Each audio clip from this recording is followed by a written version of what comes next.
group number 1, and we are going to write a little summary of this and notice some patterns. Some of these graphs have holes. Some of these graphs have vertical and diagonal, or they're called oblique asymptotes. So, first thing we're going to notice is that every single one of these was a parabola on the top and a line on the bottom. And a parabola has a degree of 2.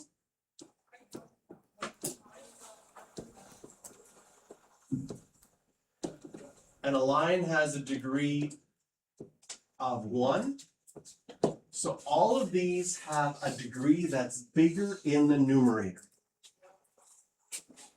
Degree of 2 over a degree of 1. And sometimes this causes oblique asymptotes, sometimes it causes holes. And the key to everything in math so far that we've been doing is lots of factoring. So factoring comes into play again. If I look at this equation, do you notice that you could factor this? The top is x plus 1, the bottom is x minus 1. And x plus 1 means that you have a non-permissible value of minus 1. That's not allowed because it would cause you to divide by 0. But when I factor it, do you see that 2 factors are identical? And since 2 factors are identical, you could simplify them. I could simplify this x plus 1 and that x plus 1, which makes my thing just become y equals x minus 1, which y equals mx plus b. Would you agree that that is a straight line with a y-intercept of minus 1 and a slope of 1? Except, instead of a regular straight line, it is a straight line, but it has a hole. And if I plug in minus 1 as my non-permissible value, now I would get minus 1 comma minus 2. That is the coordinates of the hole. So group number 1, parabola over line, will sometimes have holes if your non-permissible value cancels out, giving you a new graph, which in this case is just a straight line, but you still have a non-permissible value, so we show that non-permissible value on the graph as a hole. Yes? I notice that -2. Because if I plug in the non-permissible value into the new equation, minus 1, minus 1, on that line, if it was allowed, it would have the point minus 1, negative 2. But that value is still not allowed because originally it was a non-permissible value, right? So just because we simplified it doesn't mean that it's still not a non-permissible value in that original equation. So that's how we get the y coordinate. Because we could now plug that non-permissible value into the new equation, but since it's still a non-permissible value, we show it as a hole in the graph.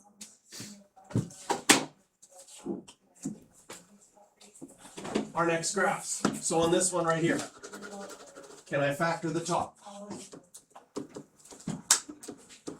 X plus 2, x minus 1 over x plus 2.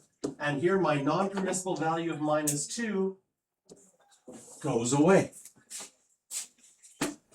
Which gives us exactly the same equation as the first one. This just becomes y equals x minus 1 after I've simplified. But now I have a hole at -2, comma. And if I want to find the y coordinate of the hole, I plug the non-permissible value into the simplified equation.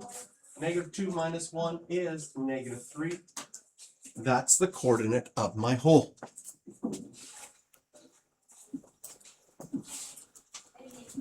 The next one, nothing to be factored.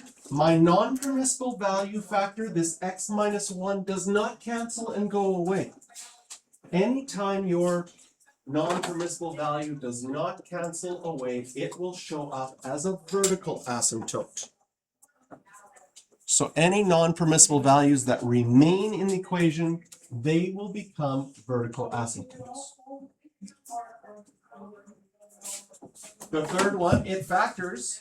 The top factors to x plus 1, x plus 1. But unfortunately, the x plus 2 does not cancel out. That means you will have a vertical asymptote at x equals minus 2. And in these ones where you have a parabola over a line, if the situation is such that after factoring it doesn't become a hole, then you will get a diagonal or oblique asymptote.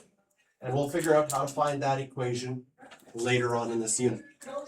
But the last one, it also can be factored. There's a common factor of 2x that I can take out. And then sure enough, this factor is the same. It simplifies, meaning my simplified equation is 2x, which is a straight line.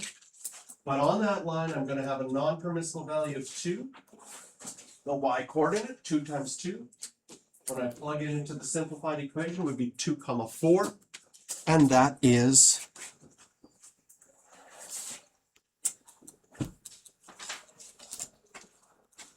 so if we were going to summarize group 1, group 1 is a parabola over a line. It will have as a characteristic sometimes it has holes, sometimes it has vertical asymptotes. Are you okay with that abbreviation for vertical asymptotes? It'll have a vertical asymptote and I will write this out the first time, oblique asymptote. So sometimes it'll have a hole and no asymptotes whatsoever.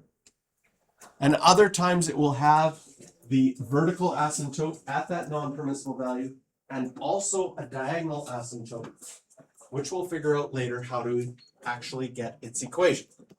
That is group 1. Next, group 2. So I'll give you group 2. I'll give you the graphs.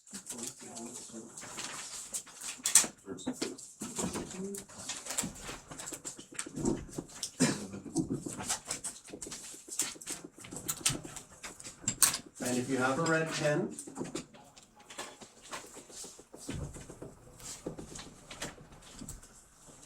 add the vertical and horizontal asymptotes.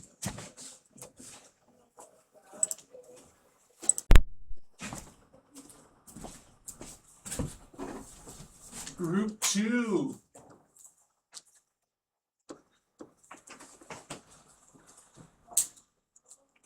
It has the same degree in your numerator and your denominator or the top and the bottom. So you either have an x squared graph over an x squared graph or an x graph over an x graph.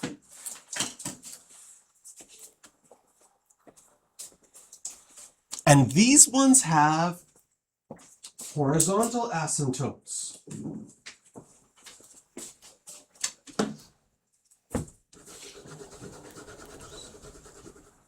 The first one, can I factor? No. I have a non-permissible value. Non-permissible values that don't disappear will always become vertical asymptotes.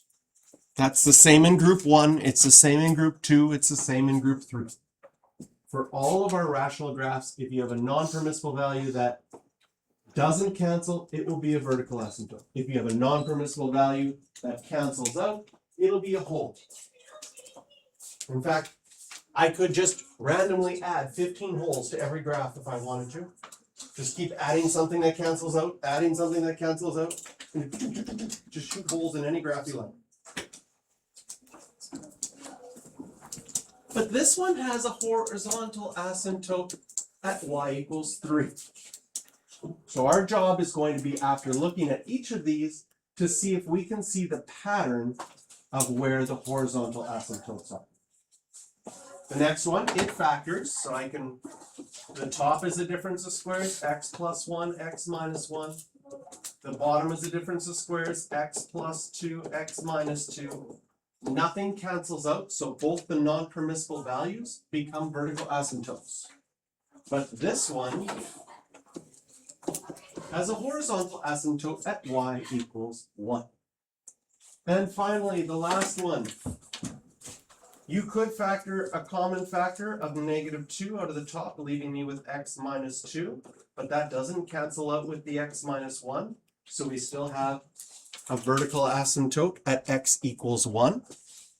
But this one has a horizontal asymptote at y equals -2.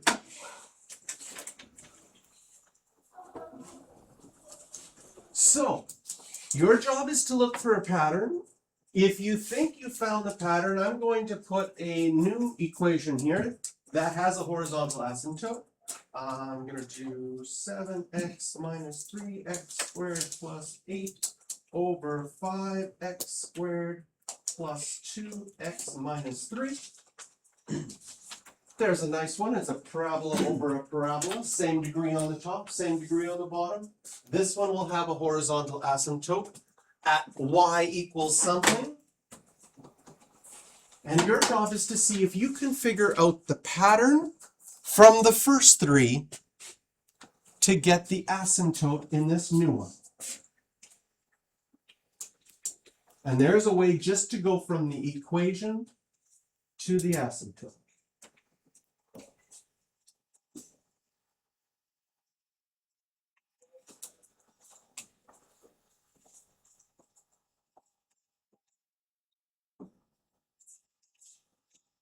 As a class, I will give you 3 wrong guesses, and then I'll tell you the answer. Unless you, of course, guess it the right answer right away, then I don't have to tell you that. But you get 3 guesses. What in this new equation is the equation of the horizontal asymptote? You're trying to avoid the question. I see what's happening. Yeah, you can. Everybody want to go to the washroom? You're allowed to get it wrong. You just have to get it wrong 3 times, and I'll tell you the answer. Educated guess. Is it whatever's in front of the x, the single x? Okay, what? So what? So say y equals, and you can check your answer. Okay, wait. What do you want to say? Y equals? Y equals 7. No. One answer is wrong. Good idea. Not bad. The y equals -3. Ooh, that's close. I'm gonna say his answer is closer than yours, Oh, but still not quite right. There's something in the first 3 that kind of hides the answer. But -3 was I'm gonna say partially right. You got one more wrong answer, and then I'll tell you, and then maybe you'll see the pattern. So we tried what was in front of the x is 7, close, but not quite. We tried what's in front of the x squared, the -3. I said closer, but still not right. We ask a question. I'm sure you can ask the question. What's your question? Is it a plus or minus? This one is going to be negative in the end.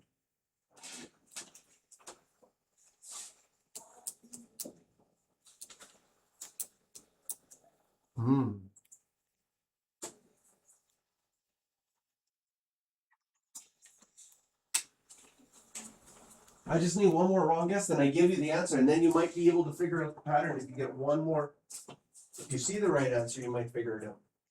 7. That is, you asked, this can't do the same one. You asked. Is that the same? Okay, it's 6. No, it's not 6. Okay. Okay, yeah, 6, 7. That was a good switch. Okay, the answer to this one is -3 over. That's literally what I said last. Oh, that's what I was gonna say. Sure, that's what everybody I was says after the saying, C. I was like saying 3/4 or something. Oh. Yeah, yeah. 4. So do we see the pattern for the horizontal asymptote? Yeah. Okay. I told you to your face out loud. It's a fraction. The equation of the horizontal asymptote has to do with the highest degree. In the first one, the highest degree is the x. And if I'll take out my highlighter here. If I just look at my x's, I have a 3x on the top and a 1x on the bottom. And I ignore everything else. What's 3x divided by x? 3. In the second one, the highest degree is an x squared. I have 1x squared on the top and 1x squared on the bottom. And if I ignore everything else, X squared divided by X squared is 1. In the third one, the highest degree is a 1, so I have a minus 2x on the top and a 1x on the bottom. If I ignore everything else, minus 2x divided by 1x would be minus 2. And in the last one, the highest degree is a squared, so if I looked at my minus 3x squared on the top and my positive 5x squared on the bottom, and I ignored everything else, I would get minus 3 over 5 when that simplifies. That is the strategy to find the horizontal asymptote. And I'll explain why that is in a second. Only work with group 2. This only works if you have the same degree on the top and the bottom. Yes. Technically, it works with group 1 because on the top you have an x squared. How many x squares do you have on the bottom? 0. That's impossible to divide by 0, so there is none. And it will work with group 3 as well, but we will technically just do this with group 2. Same degree on the top and the bottom. Now, vertical asymptotes are for non-permissible values. Vertical asymptotes on graphs show where your x values can never be, so your graph never touches that point. Horizontal asymptotes show end behavior at infinity and negative infinity. So the reason this idea works is because we are trying to see what happens to this graph when x gets really, really big. And when x gets really, really big, minusing 1 doesn't really matter anymore. Okay? So imagine money. Sometimes I take Monopoly. Have you ever played Monopoly? You know, the first time around, if somebody lands on Baltic, you're like, $4, pay up. Like, it's really important at the beginning of the game. Right? If you are near the end of the game and you got hotels on everything and you happen to still own Baltic, and the person lands on Baltic, they just paid you $2,000 for hotels on Boardwalk, and they rolled 4, and now they landed on your Baltic, and it's $4. At the end of the game, you're like, don't worry about it. The $4 doesn't make a difference, right? Early in your life, if your friend borrows $2 from you and they don't pay you back, you're like, they still owe me that $2. But later on, when you've got a job and you're making a fair bit of money, that $2 doesn't, right? Like, do you think Elon Musk, if he drops a loonie, if he's visiting Canada, he drops a loonie on the ground, he's like, I don't know if I want to bend over and pick that up. That's too much. Because he has billions of dollars, minusing $1, would that make a difference? No. A loonie, yeah, you're still in high school. Looney gets you like a donut or something. On sale. I think it's $1.89 for most of them. Yeah, so you try to buy it with a loonie. They will not give you. Okay. Oh, it's So the 30. idea is when x gets really, really big, that 1 won't actually affect it anymore. Like if you were doing mental math and x was 1 billion, what's 3 billion divided by 1 billion minus 1? It's going to be really close to 3. It's not going to be perfect. That's why it's an asymptote. Your graph is getting close to it, but not perfect. But that's the idea of the horizontal asymptote. It shows what's happening at very, very big values, so you can ignore the stuff that doesn't matter as much. Even here, right? If I plug in 1 million, 7 times 1 million is a lot of money. But not when you compare it to $1 million squared dollars. You could actually not worry about the 7 million. If you had $1 million squared dollars, you'd be like, I'm doing all right. By dropping $7 million in the ground, I don't even want it. I would like to walk behind the house. Okay? So this is the idea of group 2. When you have the same degree on the top and the bottom, the characteristic of group 2 is horizontal asymptotes. And you find them by looking at the coefficient of the highest degree on the top divided by the coefficient of the highest degree on the bottom. And that's why I added that extra example, because it really shows up there, right? The -3/5. All of the textbook examples had a 1 on the bottom, which caused you not to see the pattern completely. Okay, group 3. I'll get you to draw those in.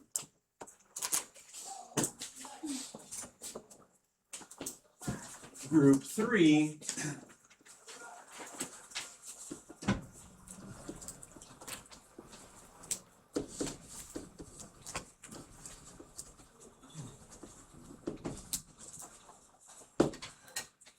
The degree is larger in the denominator. So these are like lines over parabolas, constants over lines, constants over parabolas. The degree is larger in the denominator. So I'll get you to copy these 3 and then I'll copy the next ones. And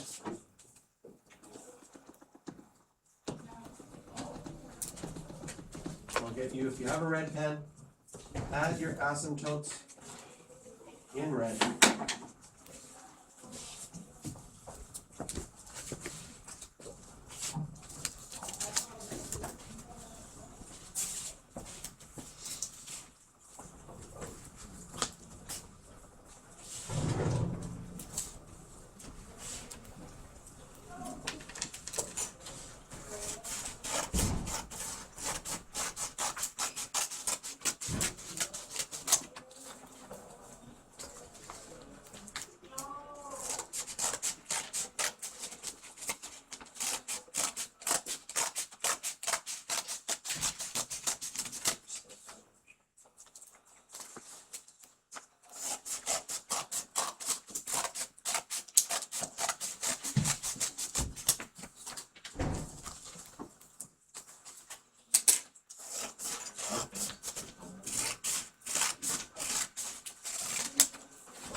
And here are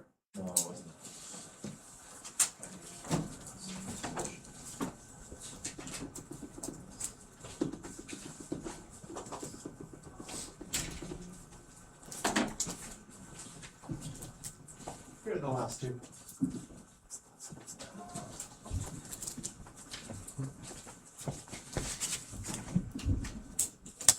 All right, quick summary of group 3. They always have an asymptote at y = 0. Because as x gets really, really big, the number on the bottom will be huge compared to the number on the top. And if you have anything divided by a huge number, it's going to get close to 0. So you're still going to, like in the second one, you could still factor the bottom and find out that there's 2 vertical asymptotes. But group 3, the degree is bigger on the bottom